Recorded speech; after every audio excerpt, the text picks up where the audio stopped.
नहीं हूं। सबके सब कुकर्मी और पापी हैं, सबके सब चरित्रहीन हैं। सबके घर के सीसीटीवी फुटेज निकाला जाए तो सेक्स रैकेट का बड़ा अंबार, सारे पदाधिकारी के घर, जबरदस्ती दूसरों का घर हड़पता है, गोली चलाता है और बच्चियों को छेड़खानी करता है। वो भी सबूत मेरे पास है।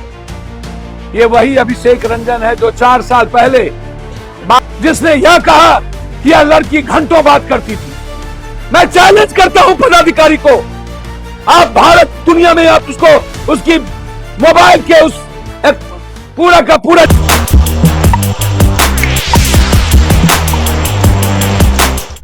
फिर क्यों आया आपके बीच कुछ कहने? कब जगिएगा, कब झकझोरेगा आपके बेटी आपको? कब आपको आप 9 महीना कोख में रखने वाली मां याद आएगी? कब आपकी बहनें की चीख सुनाई पड़ेगी? आप इतने निर्दयी हो चुके हैं बिहार के लोग।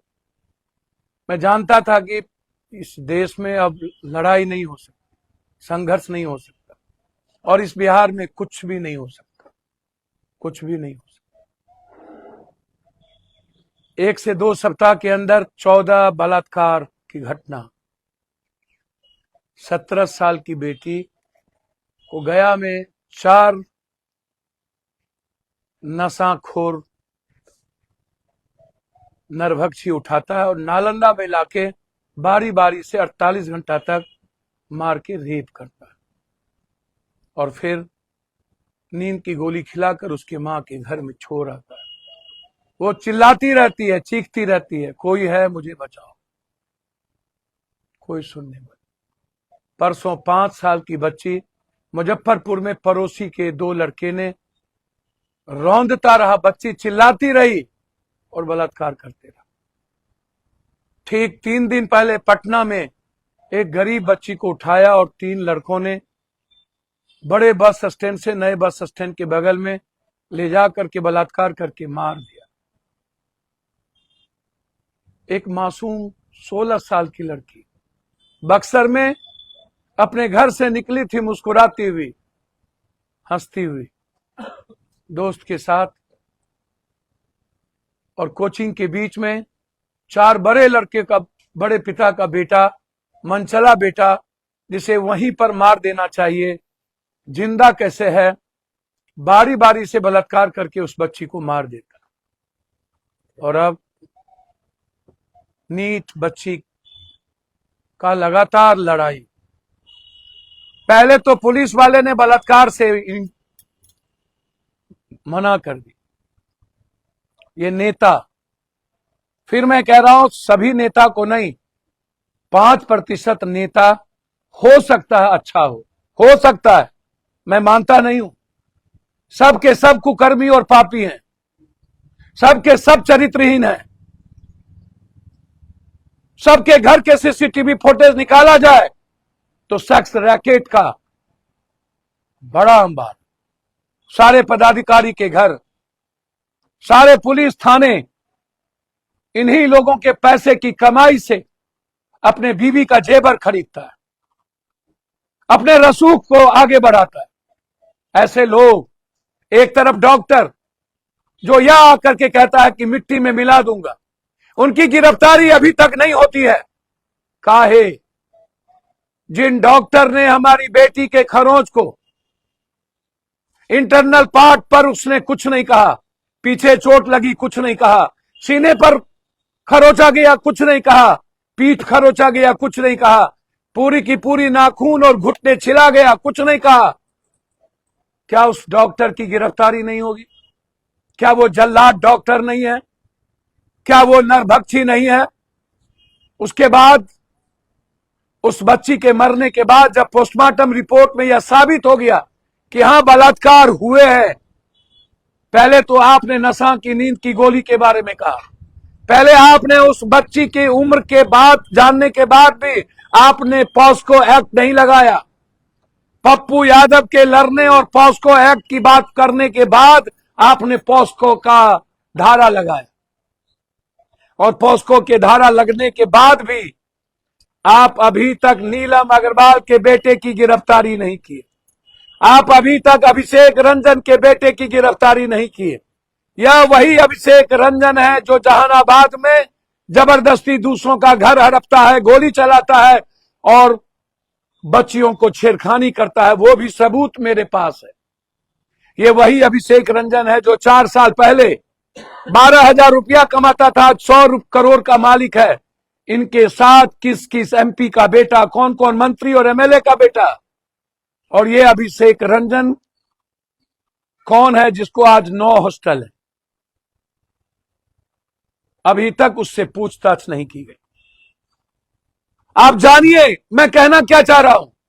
16 लोगों को इन्होंने अभी तक डीएनए लिया है।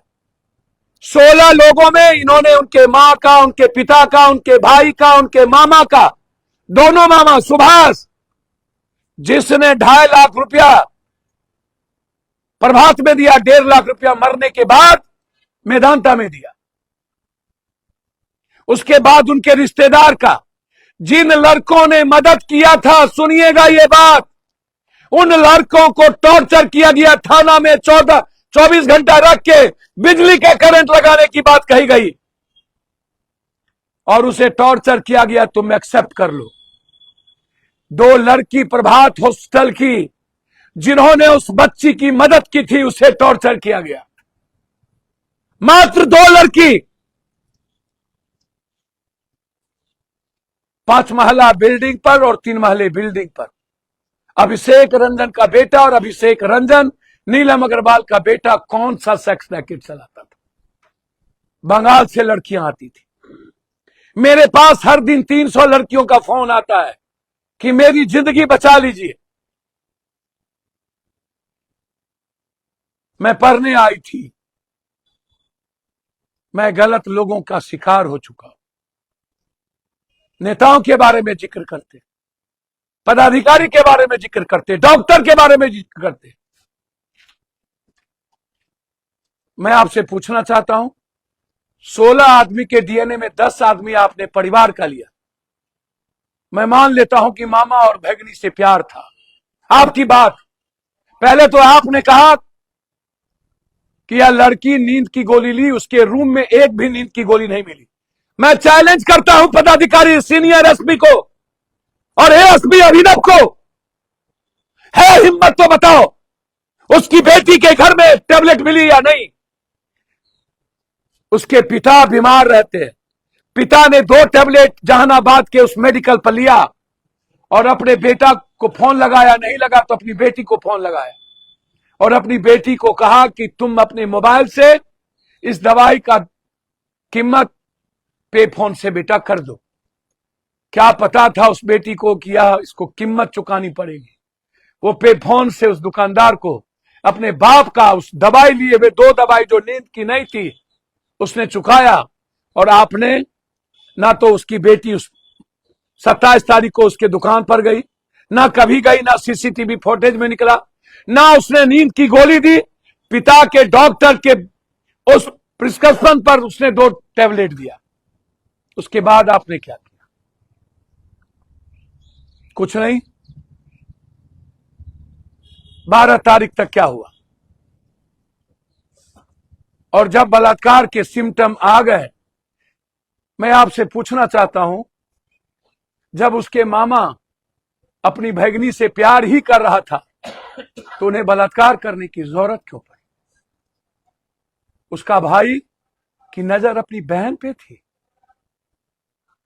क्या बीतता होगा उसकी मां पे, क्या बीतता होगा उसके भाई और बाप पे, क्या बीतता होगा समाज पे। फिर भी आप चुप हैं। क्या ये आप लोग सब मुर्दे हैं?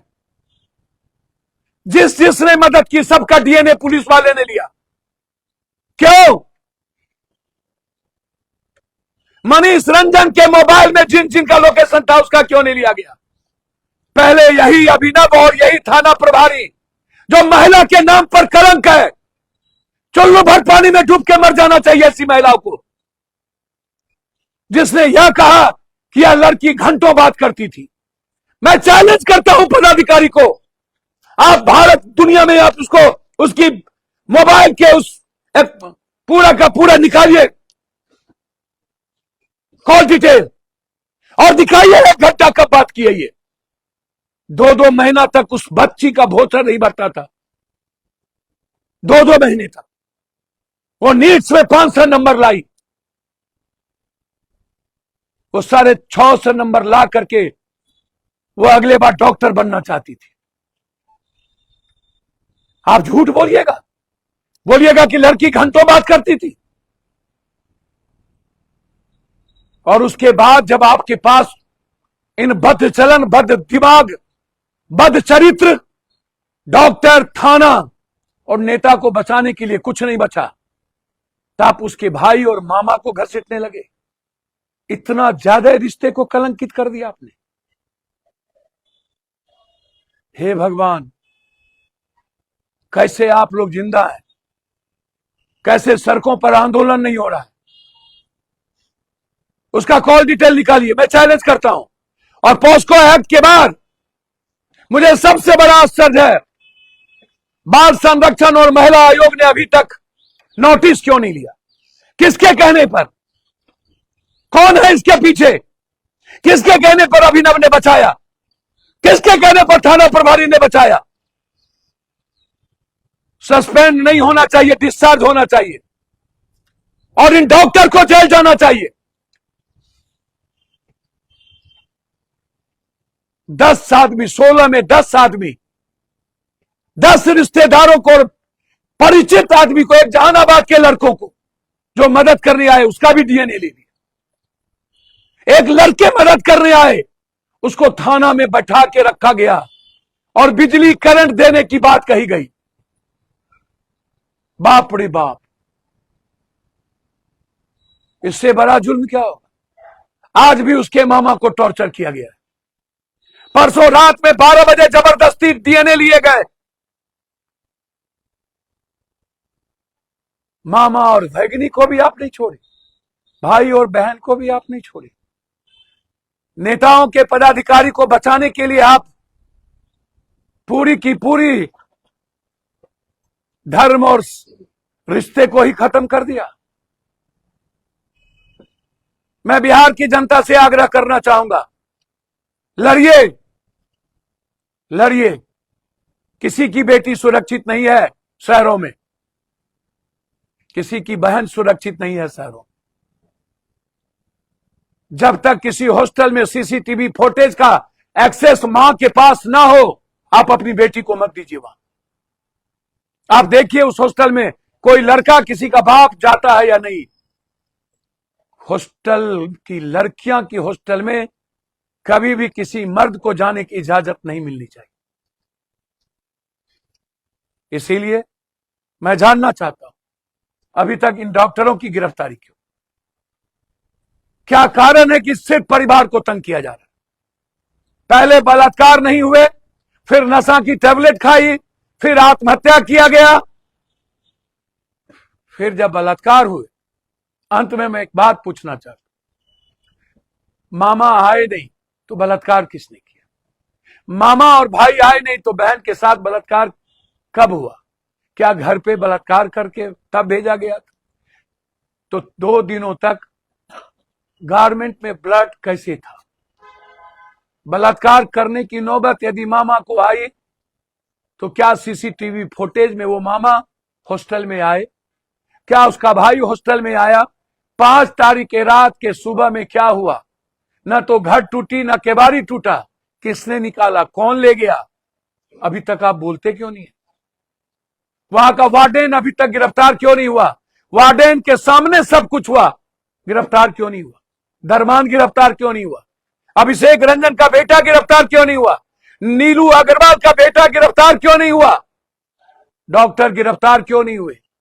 और बलात्कार हुए तो सीसीटीवी फुटेज में 5 तारीख को 3 बजे के बाद जब वो लड़की भीतर गई तो क्या वो बाहर निकली? और बाहर गई तो किसके साथ गई? और जब उस लड़की को रूम से निकालकर अस्पताल ले जाया गया बेहोशी की हालत में, तो फिर वो सीसीटीवी का फुटेज कहां है? उस लड़की के रूम को किसने धोया? उस लड़की के कपड़े को किसने धोया? कंप्लीट रूप से सबूत मिटाने के लिए कि ताकि और जो 2 से 3 आदमी थे उसको बचाया जा सका। बस इतना ही तो सवाल है। यदि मामा और भगनी के बीच में रिश्ता था तो फिर बलात्कार की जरूरत नहीं थी। भाई और बहन के रिश्ते गलत थे तो फिर बलात्कार की जरूरत नहीं थी। मामा और भगनी के रिश्ते गलत थे तो मामा आया नहीं तो किसने बलात्कार किया? इतना ही तो सवाल है। पहले झूठ का नशा, टैबलेट नहीं मिला, फिर सीसीटीवी फुटेज नहीं मिली, अब कितना सबूत चाहिए पुलिस के झूठ को? और इन पुलिस को सस्पेंड करने के अलावा सम्राट चौधरी जी, कितनी बेटियों को बलि का बकरा बनाइएगा आप लोग? कितने परिवार को आत्महत्या करने पर मजबूर कीजिएगा? ये लड़ाई मेरी है, ये धर्म की लड़ाई है। एक तरफ कौरवी सेना है तो मैं उस परिवार के साथ खड़ा हूं। फंसा के देख लेना, हिम्मत है